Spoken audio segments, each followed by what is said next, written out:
Reporter breaking. PSCക്കെതിരെ പരീക്ഷാ ക്രമക്കേട് പരാതിയും നിയമന വിവാദവും. ആസൂത്രണ ബോർഡിലെ ഉന്നത പരീക്ഷയിൽ പരാതിയുമായി ഉദ്യോഗാർത്ഥികൾ കോടതിയിൽ.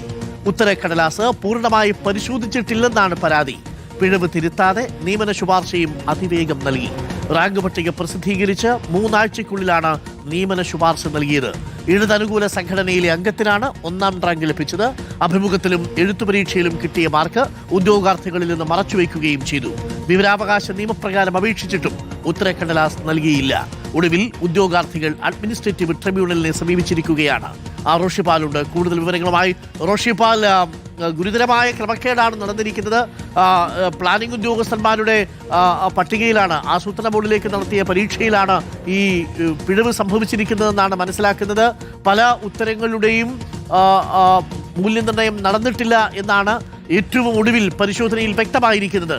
അങ്ങനെയാണെങ്കിൽ ഒരുപക്ഷെ ഈ ലിസ്റ്റ് റദ്ദാകാനുള്ള സാധ്യതയുണ്ടോ Roshipal?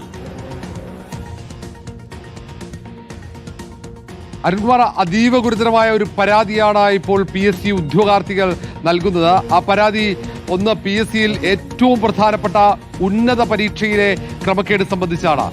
Industrial and infrastructure chief തസ്തികയിലേക്കുള്ള പരീക്ഷയിൽ നടന്ന ക്രമക്കേടാണ് ഉദ്യോഗാർത്ഥികൾ ഗൗരവത്തോടെ ചൂണ്ടിക്കാട്ടുന്നത്.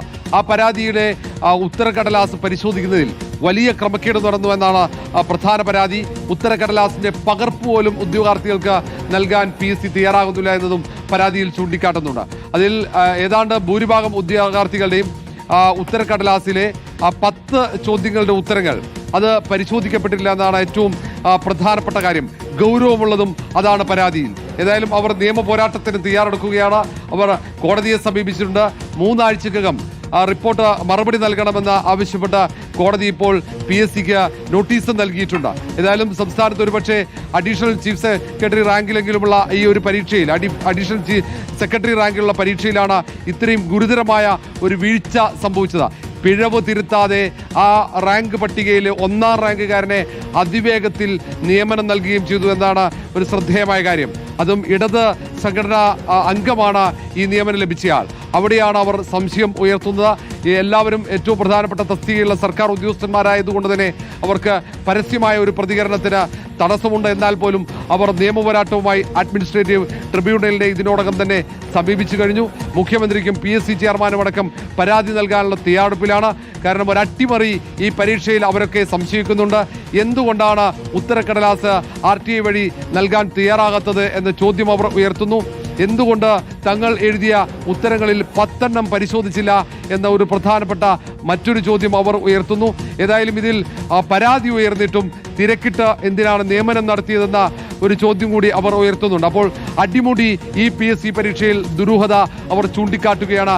അതുകൊണ്ട് തന്നെ ഇനി പരീക്ഷ റദ്ദാക്കണം എന്ന ആവശ്യം കൂടി അവർ മുന്നോട്ട് വെക്കുന്നുണ്ട്. അരുൺകുമാർ, ഓക്കെ, PSC പരീക്ഷയിലാണ് 1ാം റാങ്ക് ഇടത് യൂണിയനിൽപ്പെട്ട ഒരു ഉദ്യോഗാർത്ഥിക്കാണ് ലഭിച്ചത്.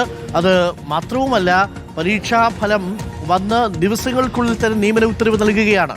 മറ്റുദ്യോഗാർത്ഥികൾക്ക് ഉത്തരക്കടലാസിന്റെ പകർപ്പ് ആവശ്യപ്പെടുമ്പോൾ അത് നൽകാത്ത സാഹചര്യം ഉണ്ടാവുന്നു. ഗുരുതരമായ ക്രമക്കേടാണ് സംഭവിച്ചിരിക്കുന്നത്.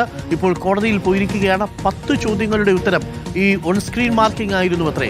ഇൻവിജിലേറ്റർമാർ ഇത് പരിശോധിക്കുന്ന സമയത്ത് ആ 10 ചോദ്യങ്ങളുടെ ഉത്തരം ഇൻവിജിലേറ്റർമാർ മാർക്ക് ചെയ്യാതെ പോയി എന്നുള്ളതാണ്. അപ്പോൾ എത്രത്തോളം വ്യത്യാസമുണ്ടാവും റാങ്ക് ലിസ്റ്റിൽ? മാർക്ക് പോലും റാങ്കുകളെ നിശ്ചയിക്കുന്നതിൽ പ്രധാനമാണെന്നിരിക്കെ ഏറ്റവും ഉയർന്ന തസ്തികകളിലേക്ക് നടന്ന ഈ പരീക്ഷയിൽ ക്രമക്കേടുണ്ട് എന്നുള്ളതാണ് ഉദ്യോഗാർത്ഥികളുടെ ആക്ഷേപം. കോടതിയിലേക്ക് പോയിരിക്കുകയാണ്. നിശ്ചയമായും ആ റാങ്ക് ലിസ്റ്റ് പക്ഷേ ക്യാൻസൽ ആവാനുള്ള സാധ്യത നമ്മൾ കാണുന്നു. പക്ഷേ നിയമന ഉത്തരവ് ഇതിനകം നൽകിക്കഴിഞ്ഞു. അപ്പോൾ ഇനി എന്ത് വിശദീകരണമാണ് PSC നൽകുക? ഒരു വീഴ്ചയുണ്ടായാൽ അത് സമ്മതിക്കുകയല്ലേ PSC പോലെ ഒരു സ്ഥാപനത്തിന്റെ വിശ്വാസ്യത സംരക്ഷിക്കാൻ ഏറ്റവും നല്ലത്?